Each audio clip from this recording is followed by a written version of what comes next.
Forbidden Solitaire wears its identity proudly on its imaginary jewel case. This is a weird little game, a love letter both to a game synonymous with computers and a vibe synonymous with the social panicking of the 80s, 90s, and today. It emulates something old, where the horror was something we filled in from crude, static images, and just the same, that feeling of revisiting old horror with a trained eye, now cognizant of when they switch from actor to dummy in old slasher movies. Forbidden Solitaire reminds us of a time in the past where maybe you were scared by something so primitive and still keeps one foot in the present, knowing we're looking back from a different time. Oh, yep. Got wrapped up in the vibes. Forbidden Solitaire is familiar, even for folks like me that played too much Ski Free instead. On paper, the game is more simplistic than its source material. From your single base card, select available cards in either an ascending or descending order, moving up or down depending on what helps you clear the most cards from the tableau. You don't even have to think about suits until later. Uncover other cards by playing the ones on top of them. Play more cards in sequence to gain more mana to perform powerful magics. It's f***ing solitaire! But rather than the actual patience-based mechanics of traditional solitaire, there's an urgency to Forbidden Solitaire's gameplay. You must clear the puzzle tableaus before your deck runs out, or you die.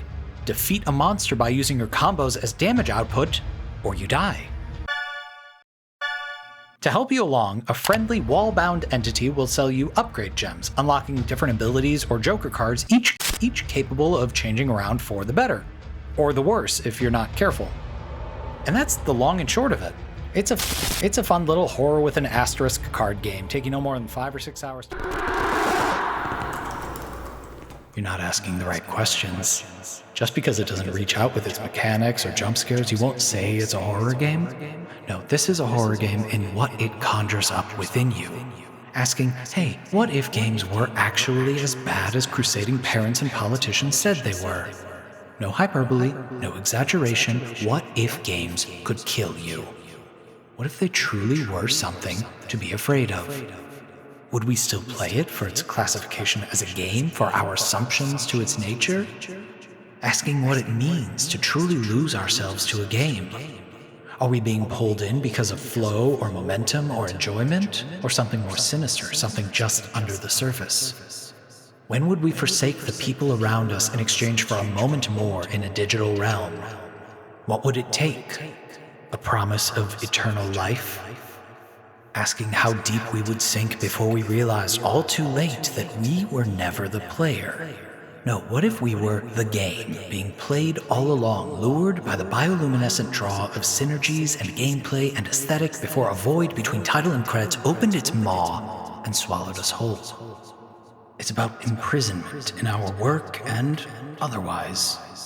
It's about the passion that drives us to make in the first place, vision and practice, creation and commerce. About how something that we make ceases to be ours by virtue of a dotted line or a distribution plan, whether you ever intended for it to see daylight or not. About the lengths we would go to that we might keep a piece of ourselves from being commodified, regardless of why we made it in the first place. About pondering and answering, do you wish to live forever? With how much will it cost?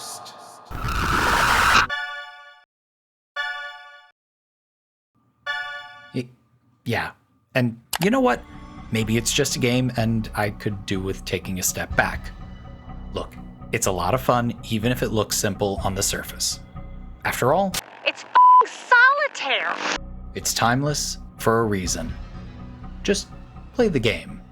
Play, if you dare.